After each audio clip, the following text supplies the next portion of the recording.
have the global champion from UAE in charge of inclusive and just transition here with me today. So Honorable Minister, as we know, UAE have pioneered a lot of technologies as a home to IRENA, and is now really looking into innovative solutions.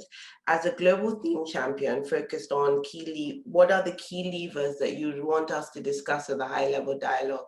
What are the things you feel that the world has to attack to make sure we do achieve SDG 7? It's a real honor to be a global champion for the theme of enabling the sustainable development goals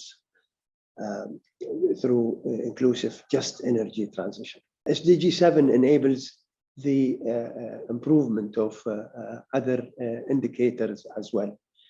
We need energy to provide the best possible education, and we need education to create a skilled labor force that can build, maintain, and innovate the infrastructure and the technology and the business models to meet our needs for reliable supply of clean energy.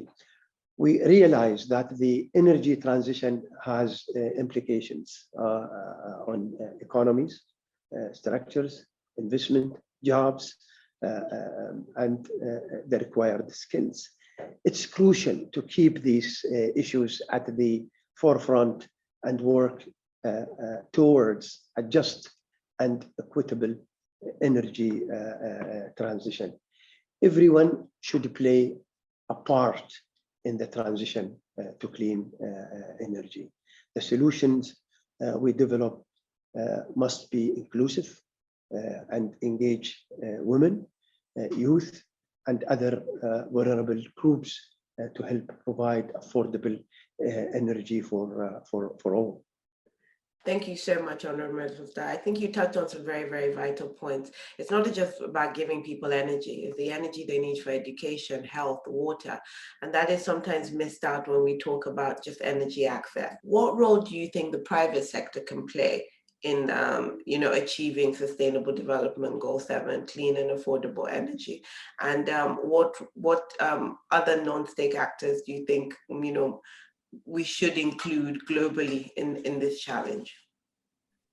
We're probably one of the lucky countries where we have that maturity in our private entities. The private sector has always been our partner in action, as it plays a crucial role in expanding the environmental goods and services market, and advancing clean energy research and development.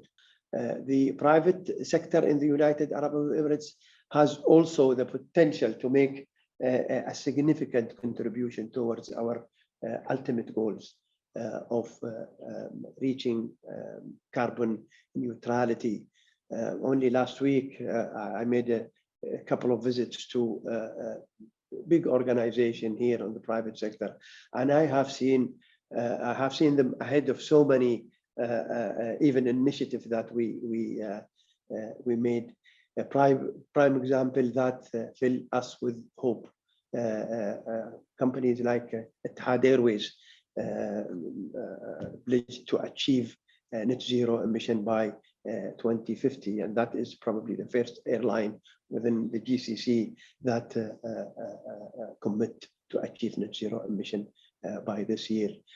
We have also Majid Al Futtaim Holding also committing net positive businesses by 2040. Such companies are big, and they contribute very well to our decision-making future if we thought that we would actually look into the carbon neutrality and the date in which we would be actually setting up our target. Thank you so much, Honorable Minister. It's so encouraging to hear that the private sector already putting forward their plans to achieve these targets, especially big organizations, in aviation in UAE. So, Honorable Minister, I just want to thank you for your time. I appreciate just how much work you and your team have given the UN and consistently given the UN in terms of how to achieve SDG 7 and all the work you're also doing with other countries to make sure they're not left behind and kind of taking on the whole region as we go on the way to 2030, where hopefully we would have achieved all our sustainable development goals. So just want to say thank you, Honorable Minister.